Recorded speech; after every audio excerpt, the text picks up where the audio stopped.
prodao ženu, kuću i Fiću onoga za jebanciju.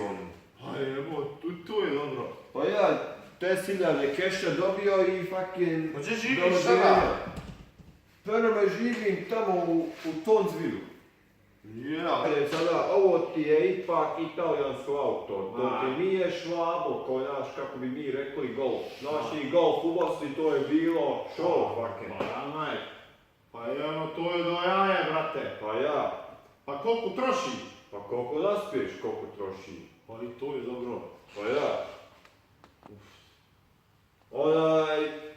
Kupio sam mu neki dan iz Pa koliko si ga platio, daj mi rec? Pa jebi ga sad, da ispravlja neku cijenu. 400.000. Pa jebote, gdje si ti izvadio te pare? Pa prodao ženu, onda... Here you go, mate.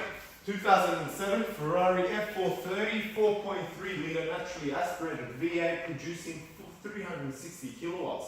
What do you think? Mate, she's a beaut. But any comments?